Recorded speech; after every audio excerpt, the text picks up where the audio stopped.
दर्शकों नमस्कार। उमंग कार्यक्रम में आप सभी का बहुत बहुत स्वागत है। उम्र चाहे कोई भी हो, अगर आपके हौसलों की उड़ान में दम है तो आपके सपनों को पूरा होने से कोई नहीं रोक सकता। आज इस कार्यक्रम में हमारे साथ मौजूद हैं कुछ ऐसे ही मेहमान जो अपने सपनों को सच करने की कोशिश में अभी से जुट चुके हैं। तो तहे दिल से स्वागत करना चाहेंगे कार्यक्रम में वरुणवी चौहान और ऋतिक कुमार का। आप दोनों का बहुत बहुत स्वागत है।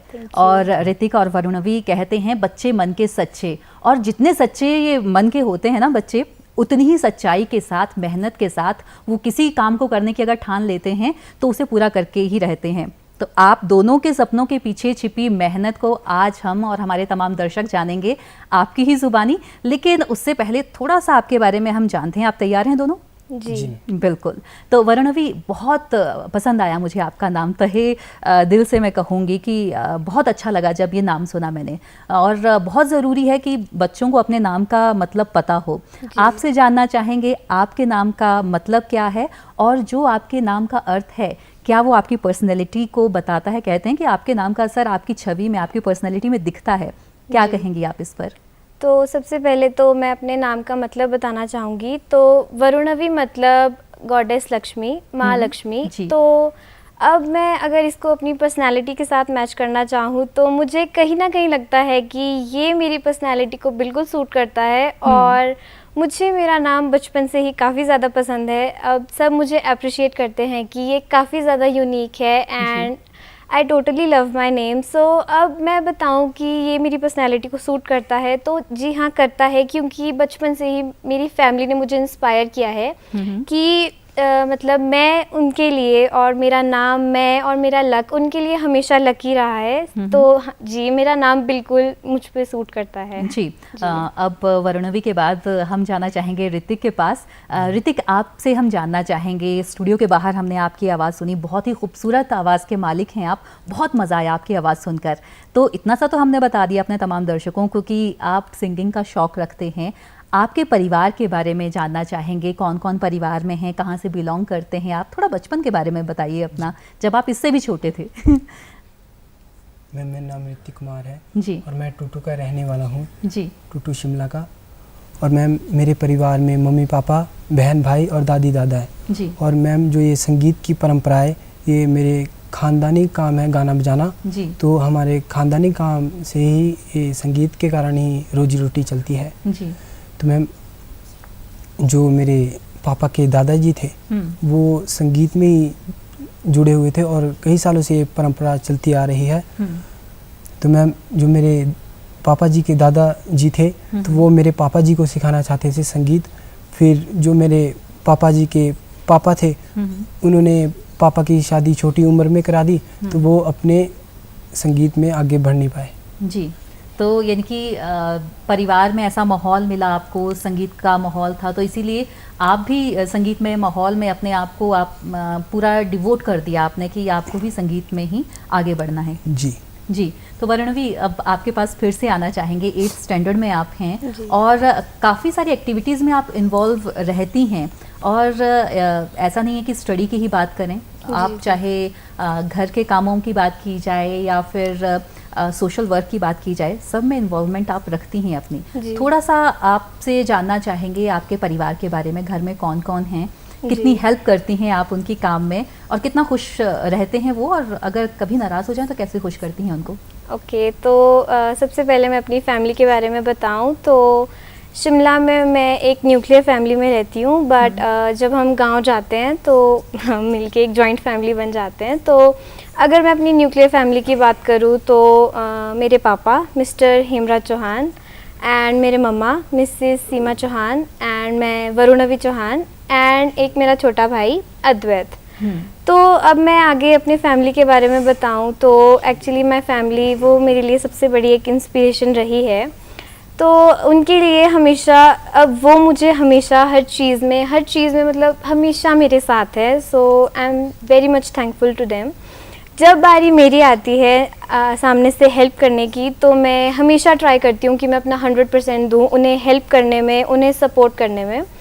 तो जहाँ तक बात आती है मम्मा की, तो उन्हें जहाँ भी मेरी हेल्प की ज़रूरत होती है तो I always try to help her, जैसे घर के कामों में। मैं कुकिंग में उनकी कई बार हेल्प कर देती हूँ।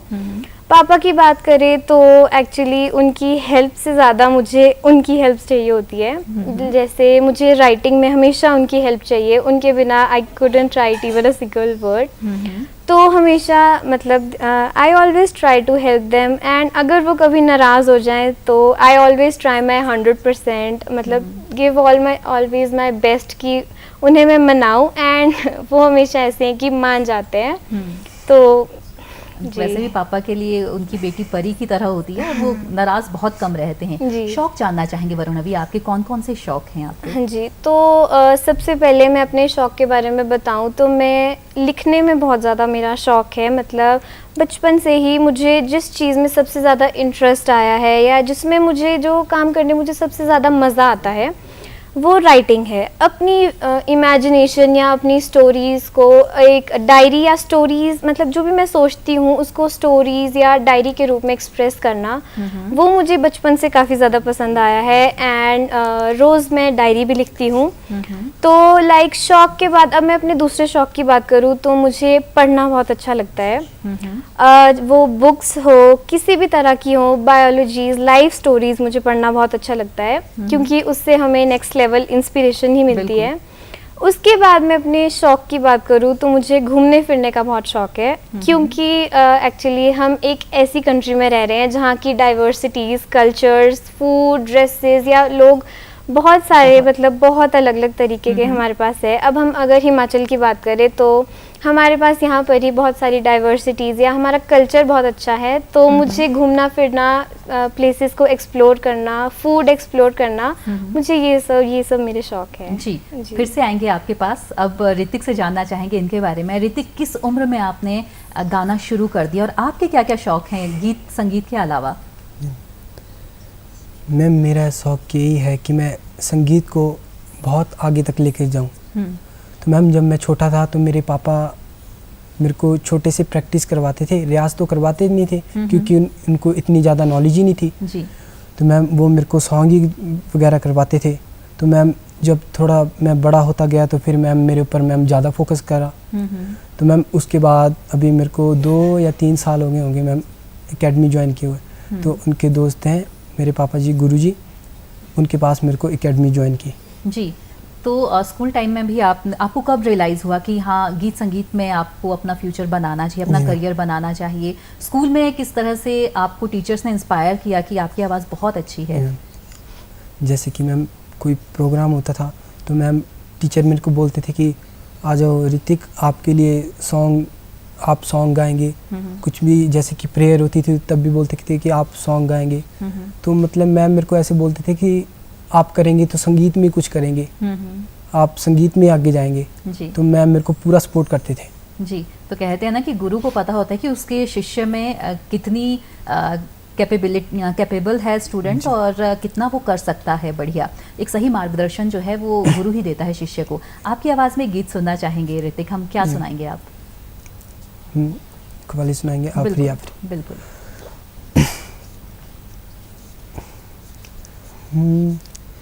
धानी सा गा दा दा नी नी नी धा, धानी सा गा मा सा, सानी दा गा दा दा नी नी नी धा नी नी नी धा, धानी सा गा मा सा गा मा धा धा पा धा नी, धानी सा नी धा नी धा नी धा पा मा गा ग रे का मा पा मा ग रे। उसने जाना के तारीफ मुमकिन नहीं, उसने जाना के तारीफ मुमकिन नहीं। आफरी आफरी आफरी आफरी, तू भी देखे अगर तो कहे हम नशी। आफरी आफरी आफरी आफरी, उसने जाना के तारीफ मुमकिन नहीं, उसने जाना के तारीफ मुमकिन नहीं। ऐसा देखा नहीं खूबसूरत कोई, जिस्म जैसे है जनता की मूरत कोई, जिस्म जैसे निगाहों पे जादू कोई, जिस्म नगमा कोई, जिस्म खुशबू कोई, जिस्म जैसे मचलती हुई रागनी, जिस्म जैसे महकती हुई चांदनी, जिस्म जैसे के खिलता हुआ एक चमन, जिस्म जैसे के सूरज की पहली किरण, जिस्म तरिशा हुआ दिल कशो दिल सी, संदरी सर्दरी मरमरी मरमरी, उसने जाना के तारीफ मुमकिन नहीं, उसने जाना के तारीफ मुमकिन नहीं। बहुत खूब ऋतिक, बहुत मज़ा आया आपकी आवाज़ में ये कवाली सुनकर। और अब वरुणवी से कुछ और बातें जानेंगे और फिर आपके पास आएंगे। वरुणवी, आपने कहा कि बहुत सारे शौक़ हैं आपको, राइटिंग का है, पेंटिंग का है, और आपने जब राइटिंग की बात की है, आपके फादर ऑलरेडी एक राइटर हैं, तो इंस्पायर तो उनसे ज़रूर हुई होंगी आप। कुछ लिखा है जो हमारे तमाम दर्शकों को आप सुनाना चाहें? जी, मैं बिल्कुल आपको एक कविता सुनाना चाहूँगी, but the poem is in English, तो हम स्टार्ट करते हैं जी। ये पोएम डेडिकेटेड है to my mother, and on the special occasion this was written for my mother's day. So topic is my mother. Okay, so let's start. इसमें मैं थोड़े से पैराग्राफ्स, मतलब एक पैराग्राफ या दो पैराग्राफ मैं स्किप कर दूँगी जी। ओ God, thank you for being kind to me.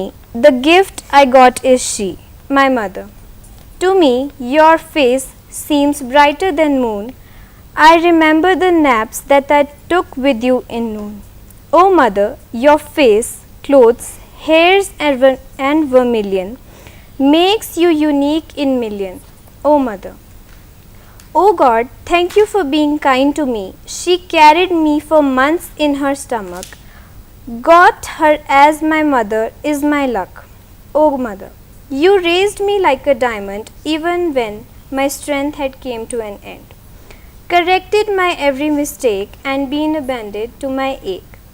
Oh mother, I still remember the days when I used to sleep on your arms, but when did something wrong, got beaten on my palms. Oh mother. बहुत खूब, बहुत मज़ा आया। वैसे भी कहते हैं कि जो एक मदर होती है, सबसे पहले टीचर बच्चों की वही होती है, क्योंकि घर से जो मॉरल वैल्यूज़ है वो एक मदर ही डालती है बच्चे के अंदर। और आपके फादर आपके लिए super hero, mother super women होती है। आपकी कोई भी मिस्टेक है वो कवर अप कर देती है, लेकिन उनको सुधारती भी है। तो अतिशयोक्ति नहीं है जो भी आपने अभी कहा अपनी मदर के लिए। बहुत मज़ा आया। अच्छा, थोड़ा और जानना चाहेंगे, आपने पेंटिंग का कहा आपको शौक़ है, और साथ ही साथ जो अपने सपनों की अगर हम बात करें तो उन्हें पूरा करने के लिए तो हम तो खूब मेहनत करते हैं कि हम ऐसे करेंगे, लेकिन दूसरों के लिए सपने बहुत कम लोग देखते हैं। और दूसरों के लिए सपने देखना तभी पूरा हो पाता है जब हम सोशल वर्क करते हैं, और आप उसके साथ जुड़ी हैं। आप स्वयं सहायता समूहों के साथ जुड़ी हैं। नशा मुक्ति के लिए जो भी रैलीज निकाली गई उसमें आपने पार्टिसिपेट किया। कैसा रहा वो अनुभव? कैसे जुड़ी? किसने गाइड किया? वैसे तो आप बता ही चुके हैं कि मदर और फादर की फुल सपोर्ट रहती है, पर आपकी ज़ुबानी जानना चाहेंगे। अच्छा, तो सबसे पहले मैं सपोर्ट की बात करूँ तो मम्मा पापा एंड फैमिली तो ऑफ कोर्स फुल सपोर्ट ही है। पर जब हम नशा मुक्त या फिर इन सब रैलीज़ या फिर सोशल वर्क की तरफ आते हैं, तो जो नशा मुक्ति है ये टॉपिक हमारी लाइफ में या सबकी लाइफ में ये बहुत ज़्यादा इम्पॉर्टेंट होता है, क्योंकि नशा एक ऐसी बीमारी है जो आदमी को जड़ से ख़त्म कर देता है। लेकिन फिर भी जब इसकी लत जब किसी को लगती है तो वो उसे ख़त्म करके ही छोड़ती है। सो लोगों को इसके बारे में अवेयर करना, उन्हें बताना, इसके खिलाफ बताना ये बहुत ज़रूरी है और हमेशा रहेगा, और ये था भी। तो मैं इसके बारे में बात करूँ तो नशा मुक्ति की तरफ हमें ज़्यादा कभी मतलब हमें लोगों को अवेयर करने के लिए हमेशा, या फिर जैसे अभी हम बात करें तो हमें रास्ते में कभी भी कोई भी सिगरेट पीता हुआ मिल जाता है, सो हम खुल के उन्हें कभी नहीं बोल पाते हैं कि प्लीज़ स्टॉप दिस या कुछ भी। तो इसके लिए क्या होता है, वो अपने आप को हमेशा मतलब वो अपने आप को एक हानि पहुंचाते हैं। ये सिगरेट, तंबाकू, बियर एंड जो भी ये कंज्यूम करते हैं, इसको अवेयर करने के बारे में मैं कुछ बोलूँ तो लोगों के साथ मिलकर, लोगों को पैम्पलेट्स बांटकर या उनको बैनर्स या मतलब ड्राइंग्स या किसी भी चीज़ के थ्रू अगर हम उन्हें अवेयर कर पाएँ तो ये बहुत ज़्यादा ज़रूरी होता है। अब बात करूँ स्वयं सहायता समूह के बारे में, तो इसमें लोगों को अपने कार्यों के प्रति इसके लिए अवेयर करना, यही है जो स्वयं सहायता समूह होता है जी। इसके बाद हमने काम किया biodegradable and non biodegradable waste, मतलब अपने स्वच्छता अभियान पर। बिल्कुल। तो आजकल के लोग जो होते हैं, चाहे वो इस जनरेशन की बात करें चाहे 90s की जनरेशन की बात करें, तो लोग एक जैसे ही होते हैं। वो कुछ भी पैकेट फूड या कुछ भी कंज्यूम करेंगे तो उसे इधर उधर ही फेंक देंगे। बिल्कुल। ये बहुत ही ज़्यादा शर्मनाक बात होती है, स्पेशली जब हमारे सामने या तो कोई छोटा बच्चा करे या फिर उसे तो हम समझा लेंगे, पर जब कोई अडल्ट या फिर मतलब टीनेजर या फिर कोई भी करे तो इसके बारे में भी मतलब लोगों को अवेयर कराना बहुत ही ज़रूरी है। क्योंकि जब भी हम ऐसे ये कूड़ा इधर उधर फेंकते हैं, हिमाचल में या शिमला में तो हमें आसपास इतनी गायें मिलेंगी नहीं, पर अगर हम थोड़ा सा प्लेन्स में जाएं तो वो ऐसे ही इधर उधर घूमते रहेंगे। तो जब उन्हें अपने खाने के लिए कुछ नहीं मिलता तो वो डेफिनेटली वो प्लास्टिक या गार्बेज की तरफ आते हैं। तो जब वो प्लास्टिक कंज्यूम करते हैं तो वो उनके स्टमक या उनको इफ़ेक्ट करता है ऑफ कोर्स। तो फिर ये बहुत बुरी बात होती है। अब हमने हमारे हिंदुइज्म में पढ़ा है कि गौ हत्या ये बहुत ही बुरी बात होती है जी। तो आपने लोगों को अवेयर करने के लिए ये सारे काम किए और गाइडेंस आपको प्रॉपर मिली आपकी मदर और फादर से जी। और स्वयं सहायता समूह की बात चली है तो जो लेडीज़ हैं वो स्पेशली इसके साथ बहुत ज़्यादा जुड़ी हैं और जो बचत है और उसको प्रॉपर यूज़ कैसे उसका करना है वो बहुत अच्छे से सीखने को उससे मिलता है। आपने भी ज़रूर सीखा होगा। एक बार फिर ऋतिक की तरफ चलेंगे। ऋतिक, आपका जो ये सफ़र रहा हिमाचल से मुंबई तक का वो हम जानना चाहेंगे, क्योंकि हिमाचल में तो आपने बहुत सारे कार्यक्रम किए, चाहे स्टेज शो है या जो भी है, और उसमें प्राइज़ भी आपने लिए, लेकिन मुंबई तक का सफ़र कैसे तय किया और थोड़ा सा हिमाचल के सफ़र के बारे में भी बताइए और वहाँ का एक्सपीरियंस कैसा रहा जब मुंबई में आपने परफॉर्म किया। ऐसे तो मैं हिमाचल में बहुत ज़्यादा ऑडिशन दे चुका हूँ जी, कई जगह जागरण कर चुका हूँ जी, समर फेस्टिवल मैंने गाया है। मैम हिमाचल में तो बहुत ज़्यादा मैं जा चुका हूँ, पर जो मेरे फादर और मैम जो मेरी मदर है मैम मेरे को बहुत ज़्यादा सपोर्ट करते हैं। और सबसे धन्यवाद करना चाहूँगा मैं अपने गुरुजी का जो मेरे को इतनी दूर लेके गए। मतलब मुंबई मतलब वहाँ पर सपनों की नगरी है जी मैम, और सपने सच हो जाते हैं कहते हैं जब आप वहाँ जाते हैं। हाँ मैम, इतनी दूर जाना ही मैम पहले बहुत बड़ी बात है जी। तो मैम जब वहाँ पर उनका मैं धन्यवाद करना चाहूँगा गुरुजी का जो मेरे को इतनी दूर लेके गए। तो मैम मैंने मुंबई जाके इंडिया डांस म्यूज़िक में गोल्ड मेडल हासिल किया। तो गीत कौन सा था जो आपने गाया और जजेस इम्प्रेस हो गए? मैम सोनी जितना दगा मैं कमावा जी। तो हमारे तमाम दर्शकों को यही गीत सुनाएंगे या कोई हिमाचली गीत हो जाए? हिमाचली भी सुना देंगे 2-3 लाइन जी। तो ज़रूर सुनना चाहेंगे आपकी आवाज़ में। माहे नी मेरी शिमले दी राहे चंबा कितनी दूर है। माहे नी मेरी शिमले दी राहे चंबा कितनी दूर है। चंबा कितनी दूर शिमले नी बसना कसोली नी बसना। शिमले नी बसना कसोली नी बसना। चंबे जाना ज़रूर है।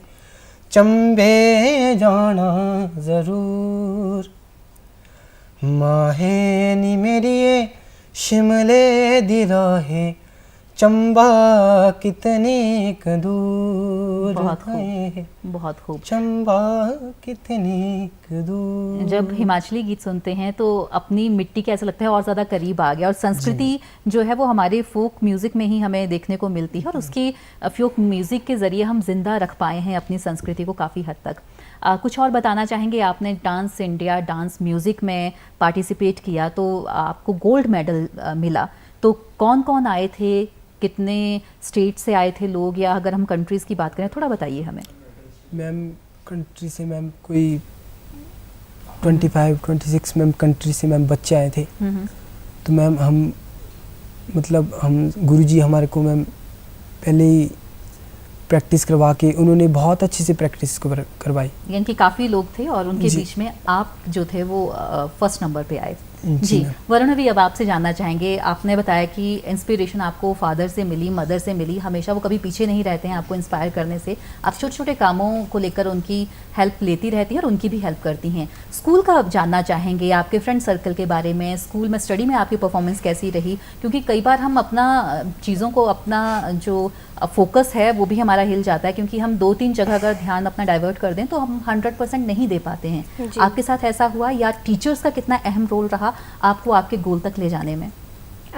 टीचर्स के लिए तो स्पेशली मैं अपना बहुत बड़ा थैंक यू करना चाहूँगी, बिकॉज़ उनकी तरफ से मुझे स्पेशली कभी कोई कमी नहीं लगी, क्योंकि लैक की हूँ तो कभी मैं ही मेरी ही तरफ से हुआ होगा। बट मैं अपने गोल्स की बात करूँ तो होता है, मुझे खुद को फील होता है कि कहीं ना कहीं हम अभी लैक कर रहे हैं और हमें अभी डबल या ट्रिपल मेहनत की ज़रूरत है। और ऐसा भी हुआ है कि मेरे फ्रेंड सर्कल, उन्होंने भी मुझे बहुत ज़्यादा हेल्प की है, so special thanks to my friends too. और ये भी काफ़ी ज़रूरी होता है कि हम एक बहुत अच्छा फ्रेंड सर्कल मेंटेन करके रखें, क्योंकि हमारे आदतें और हमारा रहन सहन उनके जैसा ही फिर हो जाता है। जी। तो मैं अपने फ्रेंड्स की बात करूँ तो उन्होंने भी हमेशा मुझे सपोर्ट किया है, जो मेरे स्पेशल फ्रेंड्स हैं तो हमेशा मेरे साथ रहे हैं। एंड मैं कि हर एक पर्सन का छोटा ही हो रोल ज़रूर रहता है आपकी डेवलपमेंट में। कोई मैसेज देना चाहेंगे संक्षेप में ऋतिक आप अपने तमाम व्यूअर्स को? मैं यही कहना चाहूँगा, या वो संगीत हो या वो बिजनेसमैन हो, मैं जो अपना जिसमें हमने ठान लिया कि ये हमने चीज़ करनी है तो वो करनी है, चाहे दिल लगाए चाहे रात लगाए, फिर मैम उसमें डट के मेहनत लगाना, अपना 100% ज़रूर दें, आप कामयाब ज़रूर होंगे। वरुण, अभी आप क्या कहना चाहेंगे पेरेंट्स के साथ मिलके, या जो अपने ग्रैंड पेरेंट्स उनके साथ मिलके? हमें संस्कार तो हमारे मिलते ही हैं, लेकिन ज़रूरी है कि बच्चे अपने लेवल पे बेस्ट करें। आप कोई मैसेज देना चाहेंगे तमाम व्यूअर्स को? हाँ, एक्चुअली हम हमेशा देखते हैं, नोटिस करते हैं कि हमारे पेरेंट्स हो चाहे ग्रैंड पेरेंट्स हो, वो हमेशा हमें बेस्ट देने की ताक में ही रहते हैं कि खुद वो थोड़ा सा पीछे रह लेंगे बट हमेशा हमारे लिए बेस्ट करेंगे। तो एक मैं जो फील करती हूँ वो ये है कि हमें भी हमेशा अपना बेस्ट देना चाहिए। वो कैसे कि अपने गोल्स, अपनी स्टडीज, या हम जो जिस भी बिल्कुल आप क्लियर रहें। वर्णवी, समय कम है हमारे पास, आप हमारे स्टूडियो में आए वर्णवी और ऋतिक, इसके लिए आपका बेहद शुक्रिया। अब अपने तमाम दर्शकों से भी चाहेंगे इजाज़त, आज्ञा दीजिए, नमस्कार।